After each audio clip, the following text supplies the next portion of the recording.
These 10 works of Greek philosophy have left deep marks on Western thought, serving as roadmaps that continue to influence our lives today. Under the warm sun of ancient Greece, seeds of thought were planted, growing into a vast intellectual forest over time. Beginning in the 6th century BCE, this philosophical journey shaped the intellectual landscape of the Western world, dedicated to exploring humanity's place in the universe through profound inquiries. From the pre-Socratic philosophers to the Stoics, Epicureans, and Neoplatonists, thinkers once walked these lands in pursuit of uncovering the secrets of the world and the human soul. Greek philosophy, like a light, sought to illuminate every shadowed corner of thought, using the power of inquiry to reach the deepest corners of the human spirit. Now, let's begin to trace the footprints of these enchanting works, and together, let's explore how they've touched the present through the lens of the past. Plato's The Republic. The Republic is considered one of the cornerstone texts of Western philosophy.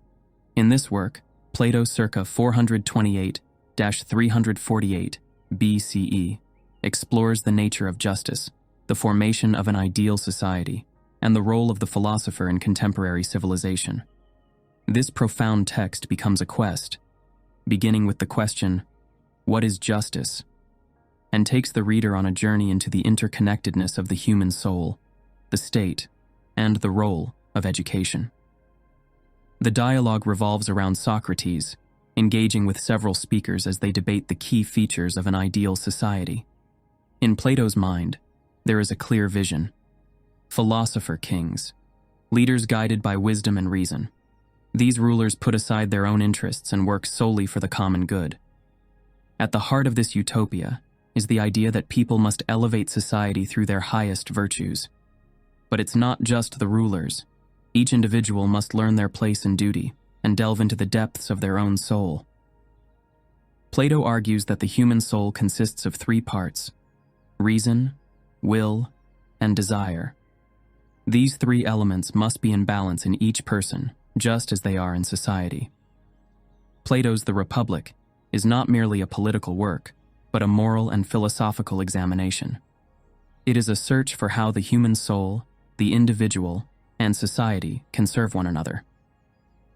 Education teaches virtue, says Plato, emphasizing that proper education is the key to both individual and societal harmony. Truly, the Republic is a journey, the pursuit of the highest ideals of humanity and the most perfect form of society. The Apology by Plato. The Apology focuses on the trial of Socrates, who is accused of corrupting the youth and not respecting the gods of Athens, among other charges. In this dialogue, Socrates defends himself, arguing that his actions have been harmless and that his teachings are beneficial to the city. Through a series of rhetorical techniques, Socrates defends his philosophical beliefs and values, including the pursuit of wisdom, the importance of critical self-examination, and the value of individual conscience over public opinion. He argues that questioning and challenging the status quo is essential for personal and societal growth. The unexamined life is not worth living, Socrates famously declares, emphasizing the need for introspection and honest self-inquiry. As the dialogue progresses, Socrates faces conviction and is sentenced to death. Yet, he accepts his fate calmly, demonstrating unwavering commitment to his principles, even in the face of unjust punishment. Socrates' final words echo the quiet strength of his character. I am not afraid to die, for death is either a dreamless sleep or a journey to another place. Through his actions, Socrates shows that adherence to one's convictions, no matter the cost, is the highest form of virtue. The trial becomes a profound meditation on the value of wisdom, the importance of individual integrity, and the courage to stand by one's beliefs in the face of adversity. Plato's The Symposium.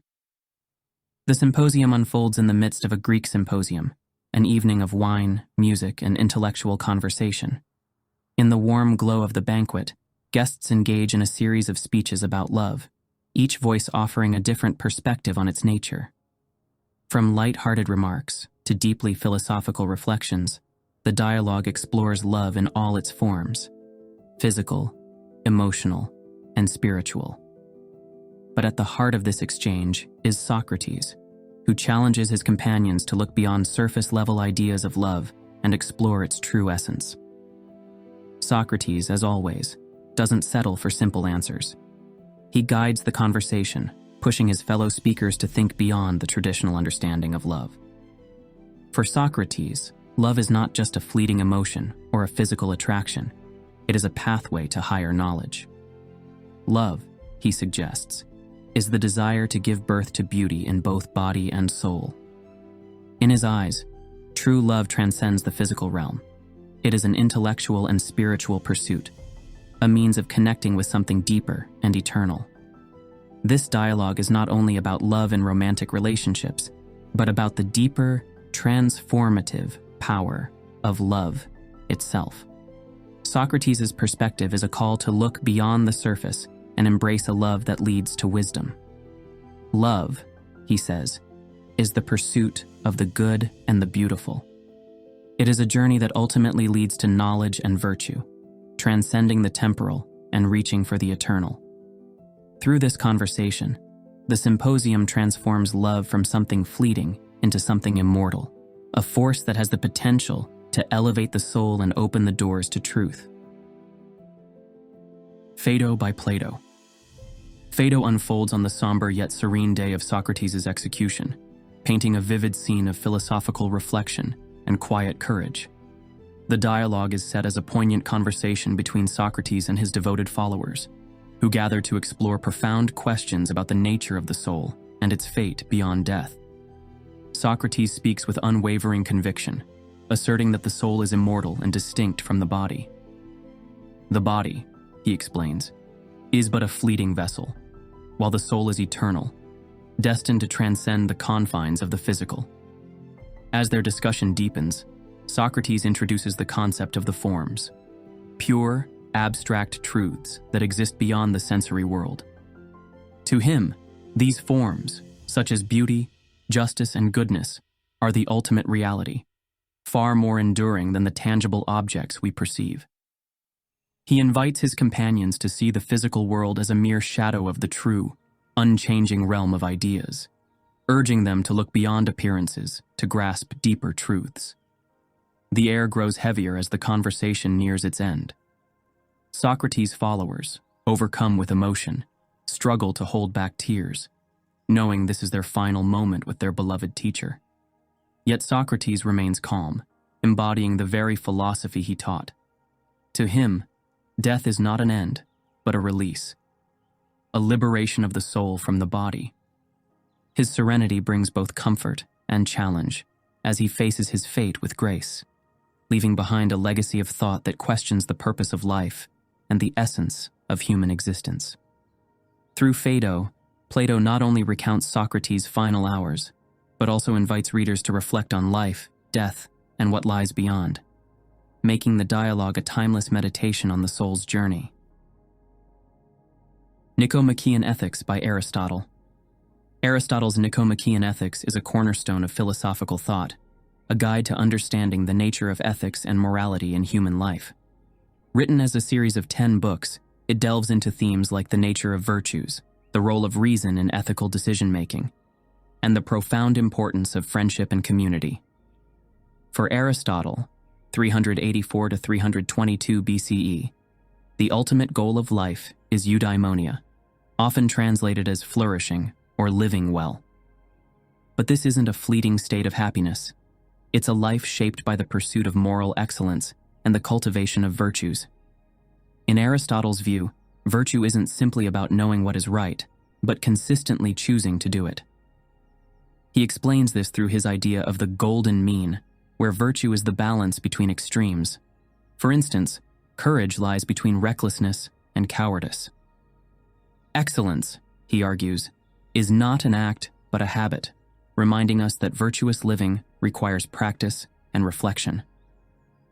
Beyond the individual, Nicomachean ethics celebrates the role of relationships in society in achieving a meaningful life.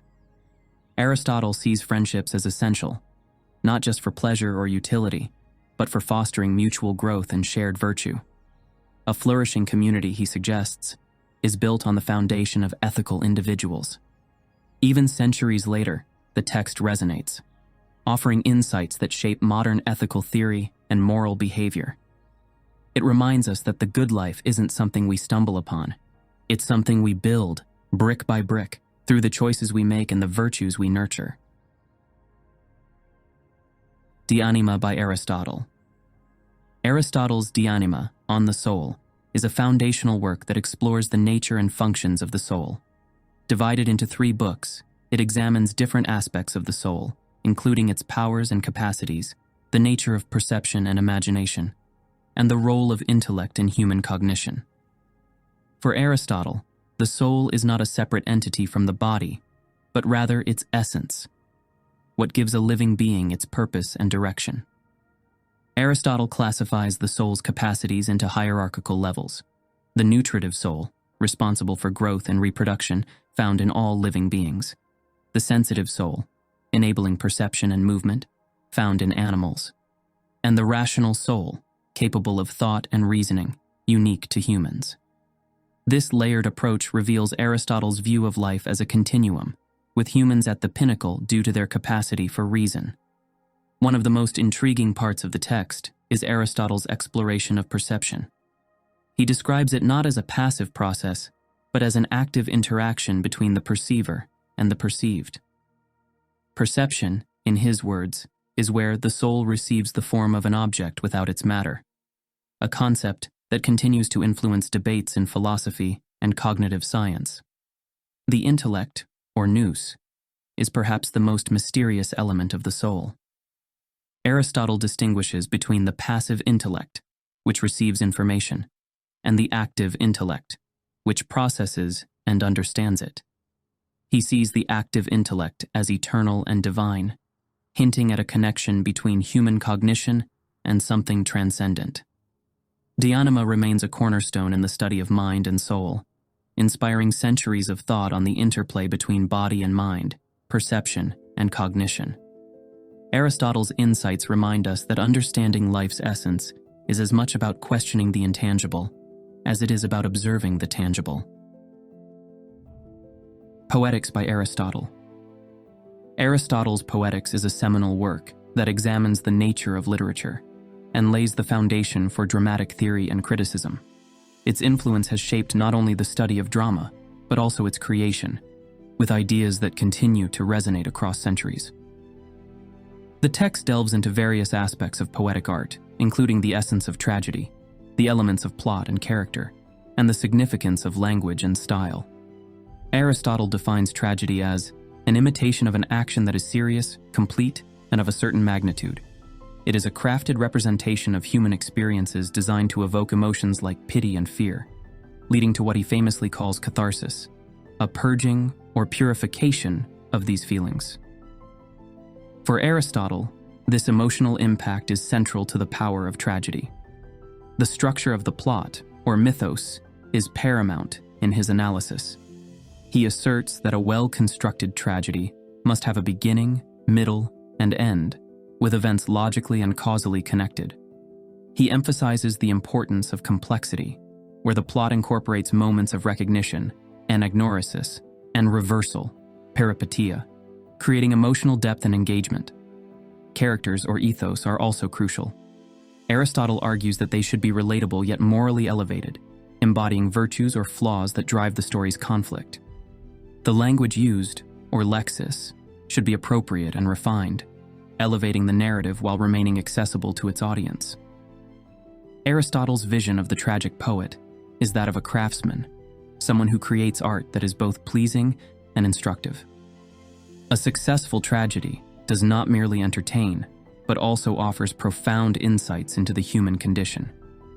In Poetics, Aristotle presents timeless principles that have guided playwrights, poets, and critics. His exploration of drama reveals not just how art imitates life, but how it transforms and elevates it, touching the minds and heart of its audience. Lives and Opinions of Eminent Philosophers by Diogenes Laertius. Diogenes Laertius's monumental work, Lives and Opinions of Eminent Philosophers, is a treasure trove of ancient wisdom, offering a glimpse into the lives and teachings of the great thinkers who shaped Western philosophy. Spanning 10 books, it journeys through the pre-Socratic, Socratic, and Hellenistic periods, bringing to life the personalities and ideologies of figures from Thales to Epicurus. Each book is like a gallery of intellectual portraits, filled with anecdotes, sayings, and biographical sketches. While it lacks the rigor of modern historiography and occasionally falters with inaccuracies, its charm lies in its storytelling. Here, philosophy breathes as a living, dynamic pursuit. The reader encounters Stoics debating virtue, Epicureans extolling pleasure, and academics wrestling with the nature of knowledge. Through it all, Diogenes weaves a tapestry that blends profound thought with human quirks. The work covers not only grand ideas, but also personal details that make these philosophers relatable. We learn, for instance, that Diogenes the Cynic carried a lamp in daylight, claiming to search for an honest man, or that Heraclitus, the enigmatic thinker of Flux, once cryptically remarked, "You cannot step into the same river twice," a poetic nod to life's ceaseless change. Diogenes Laertius also preserves fragments of lost texts, making his work a vital link to the intellectual past. Though he often refrains from critique, his compilation provides a rich mosaic of the philosophical schools, Stoicism, Epicureanism, and beyond. Each school is presented with its doctrines, arguments, and occasional contradictions, giving readers a panoramic view of ancient thought. This work is more than a catalog of ideas. It is a window into the cultural and philosophical heritage of Greece. It invites us to ponder timeless questions. What is the good life? How do we know what is true? And most poignantly, what does it mean to be human? Meditations by Marcus Aurelius. Marcus Aurelius' Meditations stands as a quiet testament to a ruler's quest for wisdom and inner peace amidst the vast turbulence of the Roman Empire. Written in Greek, the intellectual lingua franca of his time, the work is not a polished manuscript for publication, but a private journal. A space where a philosopher-emperor wrestled with the profound questions of existence. In its pages, Marcus speaks to himself, and by extension to us across the ages, about the nature of virtue, the inevitability of death, and the delicate dance between fate and free will. You have power over your mind, not outside events, he reflects, urging a focus on inner strength rather than external chaos. His words resonate like a conversation with a wise, unflinching friend. The Meditations are deeply Stoic, grounded in the belief that the universe is ordered, and one's role is to act justly, regardless of circumstance. As an emperor and a soldier, Marcus knew firsthand the weight of responsibility and the chaos of life. Yet he reminds himself, and us, that waste no more time arguing about what a good man should be. Be one. There is a striking humility in these writings. Despite his immense power, Marcus repeatedly examines his own flaws and the fleeting nature of his existence. Think of yourself as dead. You have lived your life. Now, take what's left and live it properly. These words, tinged with mortality, are not a lament but a call to action, to live with intention and grace. Through Meditations, Marcus Aurelius invites us into his private thoughts, not to proclaim truths, but to offer reflections. His journal is a map for navigating the storms of life with reason, courage, and virtue, a gift from a leader who saw the fragility of life and chose to meet it with steadfast resolve. The Enneads by Plotinus. Plotinus. The Enneads is a profound journey into the heart of Neoplatonic thought, a philosophy that seeks to bridge the material and the divine. Composed of 6 sets of 9 essays, these writings delve into the mysteries of existence, exploring themes such as metaphysics, ethics, and theology. At the core of Plotinus's philosophy lies the transcendent one, a reality so ineffable that it defies language and thought. He writes, "The one is all things, and none of them. It is beyond being, beyond knowing. The material world, in Plotinus's view, is not the ultimate reality, but a reflection, an emanation of this infinite source. To him, the physical realm is like a shadow cast by the radiant light of the One. Our souls, caught in this shadow, yearn to return to their origin." This return is not achieved through physical effort, but through contemplation, the soul's ascent towards unity with the divine. Plotinus emphasizes the transformative power of virtue in this ascent. Happiness, he suggests, is not found in things but in the perfection of the soul. By cultivating wisdom, courage, and self-discipline, individuals align themselves closer to the divine essence. In his vision, the journey is as much about shedding the illusions of the material world as it is about embracing the light of truth. Mysticism pervades the Enneads, as Plotinus exalts the moment when the soul transcends all and merges with the One. He describes this as an experience beyond words. In that state, the soul neither sees nor reasons but becomes one with what it contemplates. This profound unity, though fleeting, offers a glimpse of eternal bliss. The legacy of the Enneads is immense, shaping the course of Western thought, particularly through figures like Augustine and later Christian theologians. Yet beyond its historical impact, the work invites each reader into a timeless quest, a reminder that within the depths of the soul lies the path to the infinite. Philosophy is a mirror reflecting the depths of human thought, and through these 10 works, we have taken a glimpse into the world of the brilliant minds that shaped our intellectual heritage. From Aristotle's ethical and metaphysical inquiries to Plotinus's concept of divine unity, from Marcus Aurelius's Stoic Meditations to Diogenes Laertius's philosophical portraits, each work invites us to ask questions that transcend time. Of course, this journey would be incomplete without Plato and Socrates. Socrates' inquiries added depth to philosophy, and through Plato's writings, these ideas were passed on to the future, defying time. Socrates' call that an unexamined life is not worth living points to the essence of being human, while Plato's thoughts on the ideal state and justice remain at the heart of ongoing discussions. These works not only reflect the wisdom of the past, but also mirror today's questions and tomorrow's hopes. Philosophy is a journey to question and understand life, and these books serve as a map for that journey. As we close this page, I hope a spark of philosophy remains in all of us. Never stop being curious, questioning, and thinking, because true wisdom is hidden within the journey itself. Thanks for watching. Bye.